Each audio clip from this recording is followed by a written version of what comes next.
Nancy, bonjour. Bonjour, c'est vendredi. Ouais, c'est bien ça, le week-end d'approche. C'est la fin du mois de février. Donc on peut faire une chronique très compliquée aujourd'hui. Oui. On aura tout le week-end pour la comprendre. Ouais. Vous avez décidé... Pour souhaiter bon anniversaire à quelqu'un qui m'est proche. Voilà. Qui s'appelle? Je dirais pas. Mais il Bon. se reconnaîtra. Monsieur Freyermuth, bon anniversaire. Alors, on parle aujourd'hui des approches négatives lorsqu'on reçoit une annonce pour un poste. Oui, lorsqu'on trouve une annonce pour un poste sur le web ou autre, oui, on remarque que la plupart des candidats ont ce qu'on appelle une approche négative. C'est-à-dire? C'est-à-dire qu'ils commencent tout de suite par regarder l'annonce en pointant du doigt tout ce qu'ils ne savent pas faire. Tout ce qui n'est pas bon par rapport à... Quand on prend une annonce, c'est qu'on sait qu'on est dans la capacité de... Non, Ah non, parce certains que les ils filtrent annonces, pas. ben non.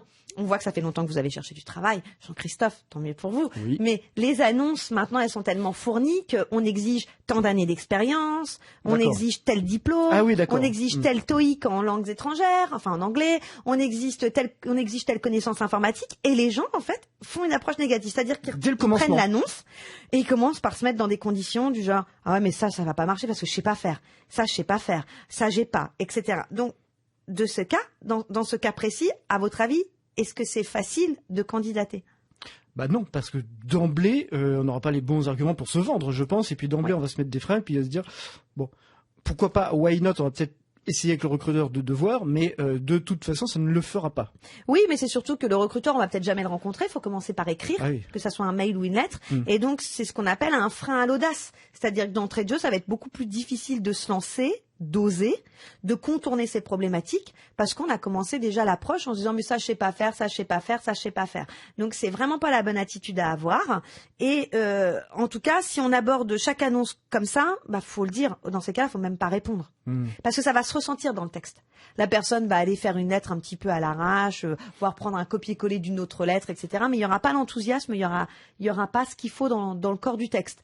Alors, à nos très chers auditeurs détracteurs qui diront que de toute façon les recruteurs ne lisent pas les lettres de motivation, vous savez très bien, je vous le dis, je vous le redis, c'est pas le cas de tout le monde. Donc en tout état de cause, si on se trouve tout un tas de fausses excuses, de fausses bonnes raisons pour ne pas s'atteler à la lettre de motivation, bah autant pas répondre à l'annonce dans ces cas-là. Ah, Oui. il est choqué.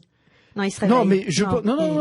Non, mais je pensais également, comme Oui. vous me parliez, ça peut être également un piège pour les recruteurs, parce que parfois ils mettent des annonces peut-être un petit peu trop compliquées, sachant que le candidat idéal n'existe pas. Au Mustard, on l'a déjà dit, le recruteur par définition cherche un mouton à 5 pattes. Oui. Qui n'existe pas. Oui.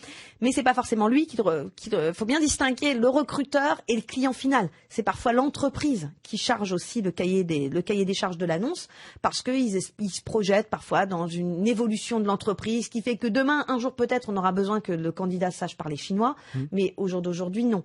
Mais Donc la bonne attitude à avoir. la bonne attitude à avoir, c'est on prend l'annonce. Et si il y a des choses qui nous plaisent, que ce soit le secteur d'activité, que ce soit le produit qui est vendu, etc., on répond. Mais on commence pas par regarder l'annonce en se disant ça je sais pas faire, ça je sais pas faire, ça je sais pas faire. On commence par pointer du doigt tout ce à quoi on correspond. Et on répond, on garde la positive attitude. Exactement. On est Laurie, positif. merci beaucoup. Comment je m'appelle? Laurie, bah la positive attitude, Laurie. Ah oui, faut que je chante, hein? Non. Non, ouf. Bon. Allez, on se retrouve le mois prochain. Au revoir.